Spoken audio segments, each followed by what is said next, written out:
Well, it's yourself. In this video, we're going to go through 8 reasons why the office is an absolute pain in the balls when it comes to trying to be more healthy. I used to work in an office, so I know all the pain that everyone goes through. First one, birthdays and leftovers. It's like there's a birthday every day in the office, isn't it? You almost start to think, that fucker has had 2 birthdays this year. Birthdays tend to come with cake, or instead of cakes, it's a tray of Krispy Kreme donuts or Costco cookies.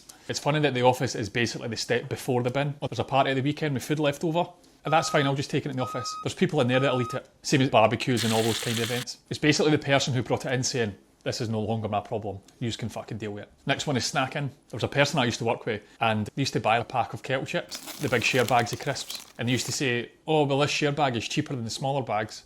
Fair point. And then I'll put the rest in my bag and I'll take them home. As if I really cared what they did with them. Anyway, 30 minutes later after they were open, they were finished. 750 calories gone in the blink of an eye. Can you imagine how minging you would feel at work after eating 750 calories worth of crisps? I've done it and it ain't good. Anyway, even though they are likely cheaper than the smaller bags by weight, they're not an ideal choice to be healthy overall, especially if you're trying to lose weight. So these are the kinds of hits that you have to take when it comes to spending. Plus you can't put a price on health, can you? Eating out. So in my old office, Fridays were a big deal because you either went out in the morning and bought the bacon rolls for everybody, or you got a fish and chips or pizza at lunch. And when it was time to get the rolls, you tried to do it as early as possible so you didn't have to like carry a big fuck off list to the shop. Someone I worked with came in and last minute said, I'll have a roll. And I said, no bother, what are you wanting? Funnily enough, it was the same person with the crisps. So they said, I'll have an egg on my roll. And they said, can I get a tack scone as well? And a couple of bits of bacon and a black pudding. And I might as well get a square sausage as well. You knew which bag was theirs because it was so fucking heavy and so greasy as well. Next one is drinking. I'm not really sure how big the drinking culture is now in the office, but it used to be big when I was there. I got so drunk one time with a guy that I used to work with that we were speaking to people in the pub and I thought they were foreign, and it actually just turns out we're from up north.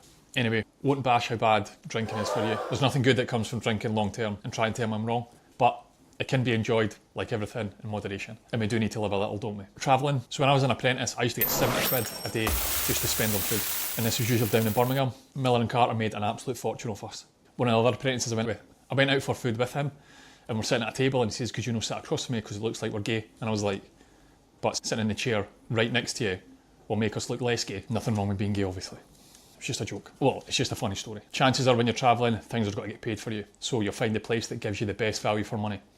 You get the buffets or the 3 for 15 quid courses. Any of those sort of offers, because I would probably do the same. Not to mention the booze that you then throw on top of these sort of meals as well, because you're away from the kids. Next one is coffees and teas. Having 4 or 5 of these a day, potentially with milk and sugar, equals calories. They may not be a lot individually, but when you add them up, it could make up to a substantial amount, and those things will eventually start to show. I'm lucky I don't drink tea or coffee.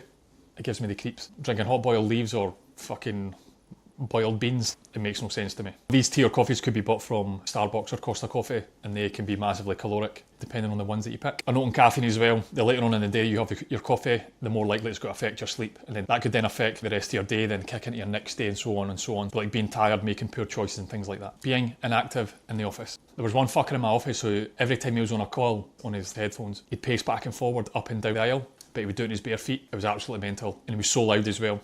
He kept active, obviously. There was also a guy who used to cycle to work, and he used to sit next to me, and for an hour before he went into the shower, he used to sit his dripping sweat biking gear, done a bit of work and then went for a shower. It was absolutely disgusting. Sitting in front of your laptop all day is obviously not very good for you. Last one is guilt. Literally on Tuesday, I bought a can of juice and a packet of crisps because I was travelling, and the woman says to me, oh, you know, if you spend another 20 pence, you will get a sandwich with that. And I was like, oh, I'd be an idiot not to get that. It was a 500 calorie sandwich. Gone in the blink of an eye. I would have looked like an absolute bellend if I didn't take it. Offices are terrible for it. You know, go, stop being a pussy, just finish it. Look at you being all healthy. Just finish the last one. You've changed. You used to be fun. Want anything for lunch? There's a deal on. One thing that can help you with this is you have to realise that you're in the minority. You're kind of going against the grain when it comes to trying to be healthy within. You're basically politely telling everyone to fuck off. You'll likely be the person not going out, or you'll be the person taking control of your food. You'll be the person that is going to the gym. You'll be the person who knows what the fuck they're actually doing. Especially if you follow me. Most people in the office really don't know what they're doing. They'll just be throwing shit at a wall and hoping it sticks, like the scattergun approach. I've got a bonus one here for you as well. Diet clubs. They're like bad smells. People on Weight Watchers who know absolutely everything about dieting and healthy foods. They were the people that used to stick their nose in my food and go, what have you got there? And they'd say things like, God, you're lucky that you can eat all that food. No, I'm not. They'd come up with the best dieting advice as well. Because you're a Sagittarius, it means that you can eat chocolate and it won't turn into fat. Or if there's a letter A in today's day, I can eat what I want. Or it's a full moon tonight, I can have a pizza. Or I had a kilo of chips last night. There's zero sin, it's just potato and oil. So what do you do in these scenarios? You could leave your job. Do it. I'm just joking. The most simple answer is when you come across these offers or frictions, you've just got to ask yourself, is this going to help me get to my goal? Or is it worth deviating from my goals?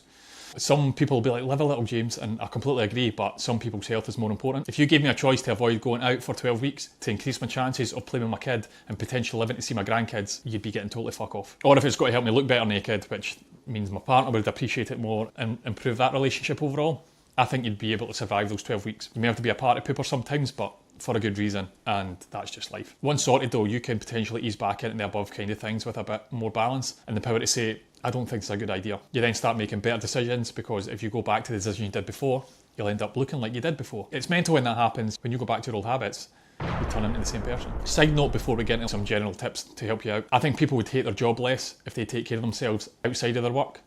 Exercising would be the hardest thing you did in your day, and then all the other shit at work would be menial in comparison. I know some of you will be like, you don't know what it's like, James, where I work. I absolutely get it, but doing other things like immersing yourself and trying to be a bit more healthier then takes your mind off work. It's just a thought. Anyway, some genuine tips on top of the ones I've already maybe gave you to avoid the things that I've mentioned before. Start learning to say no. If your partner was coming to you with an idea and you didn't like it, I bet you don't have any issues saying no unless you're a pussy. Cop out answer this one, but willpower. Just saying no and actually having the balls to say no and then seeing it through is quite powerful. Not a lot of people can do that these days. But the thing about snacks, they're always next to the taps where you're either filling up your water or you're getting your coffee, isn't it? I mean, you could move that shit away. Most people are only tempted because they're sitting right there next to where you're filling it up, but out of sight, out of mind. People in the office would probably hate you though. A big one I think would overcome quite a lot of the things above is planning ahead.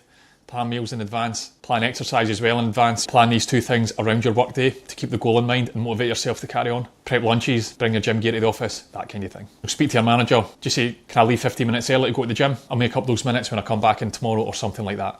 You know, negotiate. I'd be shocked if a manager says to you, absolutely not, because they're only got to benefit from it and the company's only got to benefit from you making a happier version of yourself. That's the way I would pitch it. If they continue to say no, just take their ass to HR. I'm only joking. Kinda. The one about inactivity. Take 5 minutes every hour out of your day just to stretch your legs. If smokers can do it, you can do it. Those fuckers are leaving their chair to be unhealthy. It's mental. I'd also encourage you to get away from your laptop at lunch. Block that hour out. You've earned the break. It's good to simply get away from looking at the screen as well. Diet clubs, there's no much you can do about it. They're not going away anytime soon, so you just have to live with them. Just smile and wave and nod politely. One of the last ones is accountability. Something that a lot of people are lacking. If you're interested in having me as your coach, use the links below and we'll get started right away. You'll get daily accountability from me and bespoke personalised nutrition and training created around your busy schedule, which includes your family and your work. I also come with a 14-day money back guarantee, no questions asked. And that is us. I'll see you in the next video. I need to get back to work.